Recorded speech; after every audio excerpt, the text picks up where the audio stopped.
Bonjour à toutes et toutes. Aujourd'hui, nous allons apprendre 27 expressions en argot. L'argot, c'est un français familier. Vous allez le voir, une bonne partie de ces expressions et de ces mots sont en fait en verlan. Le verlan, c'est une manière de parler qui consiste à inverser les syllabes. On va dire un mot à l'envers. Hi. Hello. Hello. Hello. Hello. Hello. Hello French. Commençons tout de suite avec l'expression, avec le mot c'est ouf. Ouf, c'est fou en verlan, donc en langage inversé. On utilise le mot ouf pour parler d'une situation ou d'une personne, ou même parfois de quelque chose. Donc par exemple, vous pouvez dire « J'ai battu Usain Bolt au 100 mètres, c'est ouf, c'est exceptionnel, c'est incroyable ». Vous pouvez aussi dire « J'ai vu Céline Dion en concert, elle est ouf », pour dire qu'elle est top, que vous l'adorez. Vous pouvez aussi l'utiliser pour de la nourriture par exemple, et dire « Ce gâteau au chocolat est ouf », pour dire qu'il est délicieux. La deuxième expression, c'est faire quelque chose à l'arrache. Lorsqu'on dit qu'on fait quelque chose à l'arrache, ça veut dire qu'on le fait dans la précipitation, mal.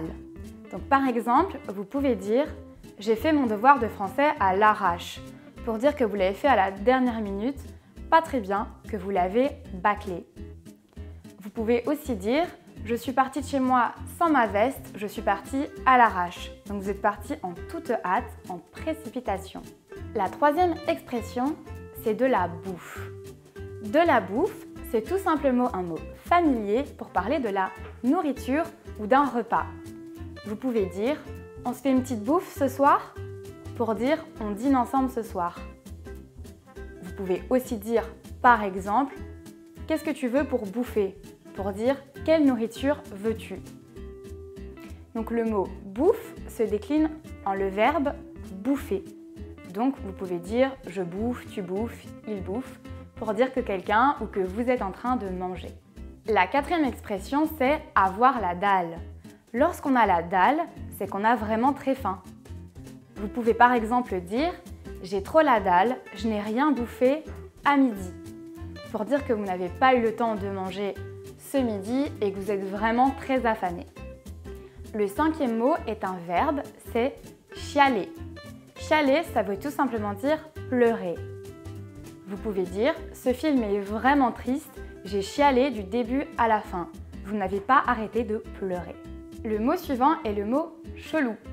En verlan, chelou, c'est louche. Donc on l'utilise pour qualifier quelqu'un ou une situation qui est suspecte.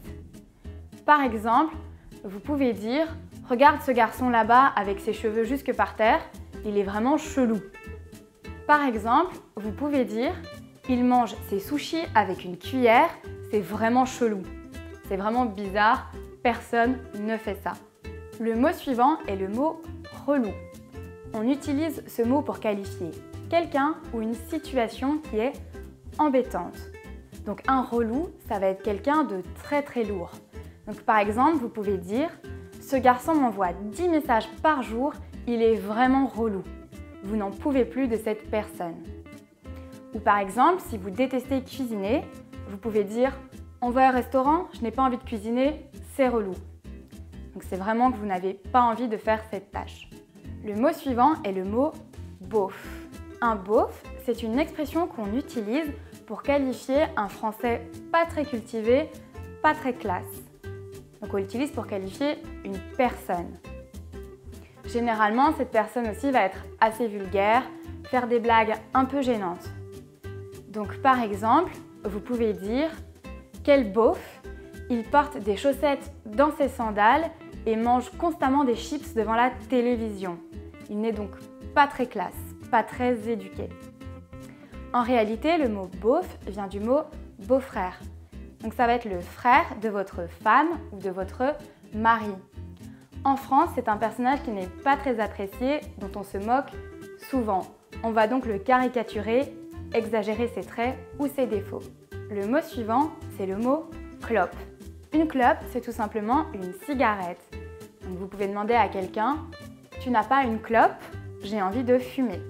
L'expression suivante, c'est avoir le seum. Lorsque vous avez le seum, c'est que vous avez vécu une situation dont vous n'êtes vraiment pas content. Donc par exemple, vous pouvez dire « J'ai trop le seum, c'est la 3e fois que je perds mon téléphone portable ». L'expression suivante, c'est faire quelque chose en soum-soum. Soum-soum, ça vient en fait du mot « un sous-marin ». Ça veut dire que vous faites quelque chose en toute discrétion, que personne ne vous voit. Donc par exemple, vous pouvez dire « J'ai demandé à ma copine ce qu'elle voulait pour son anniversaire en soum-soum. Elle ne se doute pas du tout de ce que j'étais en train de faire. » Le mot suivant est « chambé ». Lorsqu'on dit que quelque chose est chambé, ça veut dire que c'est super, que c'est top, c'est extraordinaire. Par exemple, vous pouvez dire à quelqu'un « Ton idée d'entreprise est chambée ». Vous trouvez qu'il a une super bonne idée d'entreprise à créer. Ou par exemple, vous pouvez aussi dire « Le dernier film de Scorsese est chambé ». Il est extraordinaire, exceptionnel.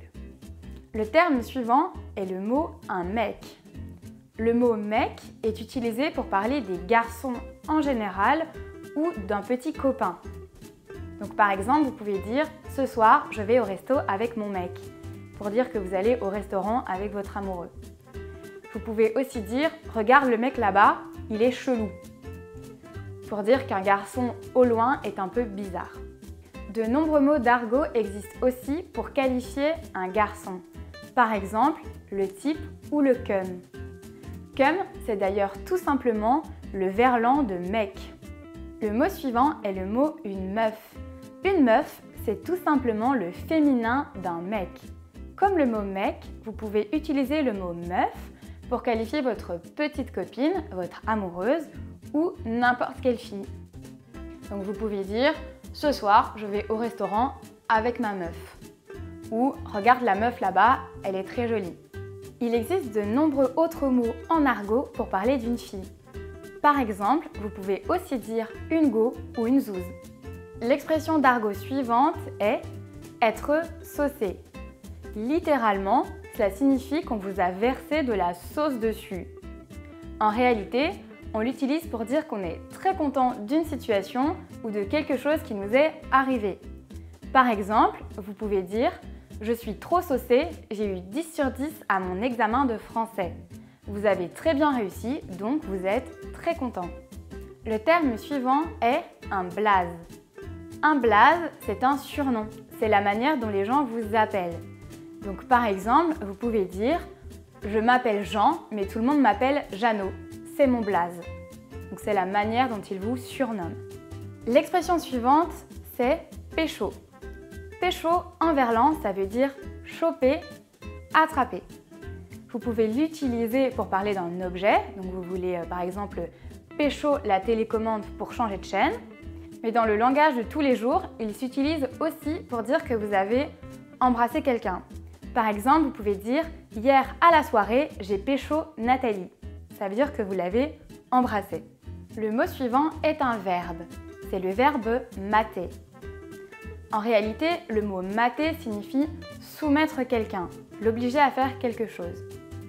Mais en argot, on l'utilise pour dire qu'on regarde quelqu'un avec insistance.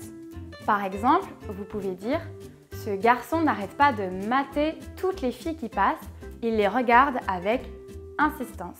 Le terme suivant est le mot « bolos ». Un bolos, c'est quelqu'un qu'on trouve nul, un peu ringard, ou juste qui a fait quelque chose qu'on trouvait nul. C'est pas forcément pour le qualifier en tant que personne. Par exemple, vous pouvez dire « Mon copain a encore oublié mon anniversaire, quel bolos !» Donc vous trouvez qu'il a une attitude inadaptée, vraiment nulle. Mais vous pouvez aussi l'utiliser donc pour qualifier quelqu'un. Donc par exemple dire « Regarde comme il s'habille, c'est vraiment un bolos !» parce que vous trouvez qu'il s'habille très mal d'une manière ringarde. L'expression suivante est le mot « rush ». On utilise le mot « rush » pour dire que quelque chose est vraiment très cher, très coûteux. Donc par exemple, vous pouvez dire « Le pain dans cette boulangerie coûte 18 €, c'est vraiment très rush » pour dire que c'est hors de prix. Le terme suivant est « les darons ». Les darons, c'est un mot d'argot qu'on utilise pour parler des parents. D'ailleurs, pour qualifier le père, on dira « le daron » Et pour la mère, on dira la daronne. Donc par exemple, vous pouvez dire « J'ai 30 ans et j'habite toujours chez mes darons, j'aimerais trouver mon appartement ». Pour dire que vous vivez toujours donc chez vos parents. Le terme suivant, c'est de la thune. De la thune, c'est tout simplement de l'argent. L'argent est probablement un des mots qui a le plus d'autres mots en argot pour le qualifier. Donc si vous entendez parler de flouze, de blé, de moula, de fric, ce sont d'autres termes pour qualifier de l'argent en argot. L'expression suivante est être vénère. Vénère, c'est tout simplement énervé, enverlant une nouvelle fois. Donc c'est que vous êtes très fâché d'une situation ou contre quelqu'un. Par exemple, vous pouvez dire « J'ai raté le bus, je suis trop vénère, je vais être en retard à l'école ». Vous êtes très énervé de la situation. L'expression suivante est le mot « fringue ». Des fringues, ce sont des vêtements. Ce mot se décline aussi en verbe, le verbe « fringuer ». Donc vous pouvez par exemple dire « Tes fringues sont trop stylées, où les as-tu achetées ?» pour dire que quelqu'un a des beaux vêtements. Vous pouvez utiliser le verbe « fringuer » par exemple de la manière suivante. Je me fringue tous les matins de la même manière. Vous vous habillez tous les jours de manière identique. L'expression suivante est le mot « chum ». Lorsque vous dites que quelqu'un est chum, vous voulez dire que vous le trouvez vraiment très moche, pas du tout beau, pas à votre goût. Donc par exemple, vous pouvez dire « Ce garçon assis là-bas avec des cheveux jusque par terre est vraiment chum ». Donc vous ne le trouvez pas beau. Le terme suivant est le mot « flic ». Un flic, c'est un mot d'argot pour parler d'un policier. Donc n'utilisez surtout pas cette expression devant eux, ils risqueraient de ne pas être très contents. Donc par exemple, vous pouvez dire « J'ai fait une grosse soirée et les flics sont arrivés car la musique était trop forte ».